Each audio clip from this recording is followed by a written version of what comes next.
Welcome back to History, Horrors, and Haunts. I'm Grim Jim, the Underteller. I don't bury the dead. I tell the stories the living forgot. My assistant and loyal servant Morty Grimsnatch, short for Mortimer, will explain. Take it away, Morty. Throughout history, cultures have shared stories of wild men like beasts around the world. The most famous is Bigfoot or Sasquatch of North America. However, many other legends exist globally, including the Yeti, also known as the abominable snowman of the Himalayas, as well as the Orang Pendek of Sumatra. These myths have persisted for centuries, often supported by claims of sightings. The legend of wild men dates back thousands of years. In the ancient Epic of Gilgamesh, Enkidu emerges as one of the first wild men, a savage raised by animals, untamed by civilization. Ancient cylinder seals depict him battling a lion, while Ea, the Mesopotamian god of wisdom and creation, wrestles a water buffalo. Imagery that captures the eternal struggle between chaos, nature, and order. Unlike many wild men, Enkidu is eventually tamed by Shamhat, a sacred temple courtesan, signifying a transition into civilization. He is taught the ways of the civilized world after spending 7 days enjoying her company, which resulted in the animals rejecting him when they sensed her human scent on him. His significance in an ancient epic highlights humanity's long fascination with the wild man concept. In ancient Europe, wild men appear in various forms, often highlighting their connection to nature and fertility. Figures such as satyrs who have goat-like features and fauns who are human-like with animal traits embody this duality. The god Pan represents a fusion of savagery and nature, while Roman myths highlight the savage yet fertile character of figures like Dusios. In Slavic folklore, the Leshy embodies the darker side of the wild man, a forest guardian who tricks travelers, imitates familiar voices, and leads victims astray until they vanish into the trees. Where Enkidu could be tamed, the Leshy could not. He existed to remind humanity that some wilderness will never be conquered. Moreover, tales of benevolent and malicious wild men exist across Eastern European folklore. These figures serve as warnings or protectors, echoing our evolving relationships with the natural world.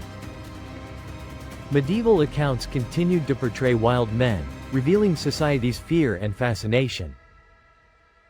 Stories of wild men being captured and tamed reflect societal values and cautionary tales about morality. The wild man often represented the dark side of human instincts, serving as a moral lesson. As time progressed, the wild man became a staple in artwork. Medieval depictions showed hairy humanoids thriving in forests, symbolizing both fear and wonder. The term, woodwose, emerged alongside artistic representations, solidifying the wild man's role in culture. Real historical figures like Pedro González lived with hypertrichosis and helped shape the enduring, wild man, narrative. Today, we know that hypertrichosis is a rare medical condition that causes excessive hair growth across the face and body. It is commonly referred to as werewolf syndrome. Pedro was born in 1537 on the island of Tenerife with this rare condition that made him a target from the moment he entered the world. As a child, he was kept in a cage, fed raw meat and animal feed, and put on display as something less than human. At just 10 years old, he was sent away from his homeland, delivered to France as a coronation gift to King Henry II. What awaited him was no kindness or mercy. He was locked in a dungeon, humiliated, and examined by court doctors and scholars who expected an animal. Instead, they discovered a frightened but intelligent boy who could speak, reason, and think. He gave his name as Pedro González, which the court Latinized to Petrus Gonsalvus. Though King Henry never fully saw him as human, he ordered Petrus to be educated. Yet even then, he was never free, treated as a living curiosity, a human pet meant to entertain royalty and astonish their guests. Raised in nobility, he became a symbol of both curiosity and societal misunderstanding, highlighting humanity's complex relationship with the wild man archetype. He became known as a wild man, or man of the woods, and by the end of his life he had become quite famous. Just like many other wild men before him, González was the inspiration for a new folk tale. Many believe that Pedro's marriage to Catherine Raffelin helped inspire Gabrielle Suzanne Barbot de Villeneuve's 1740s French fairy tale, Beauty and the Beast. Pedro and Catherine had 6 children: Madeleine, Enrique, Henry, Françoise, Antonietta, Tognina, Horacio, and Ercole. Of the 6 children born to Pedro González, only 2, Françoise and Enrico, escaped the genetic fate of their father.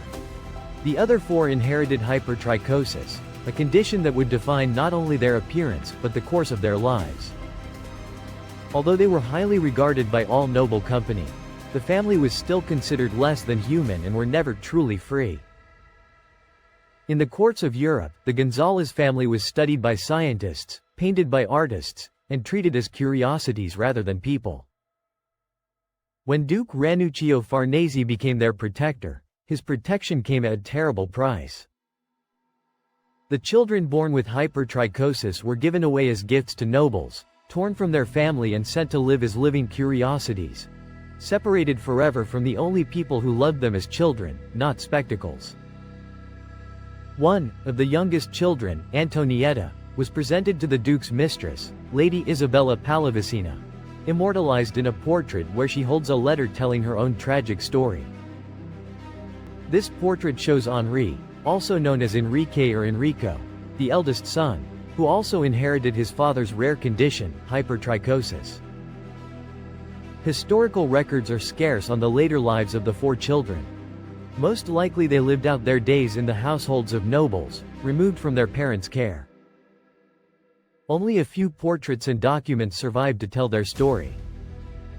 Pedro and Catherine eventually found a quiet life in Capodimonte, Italy.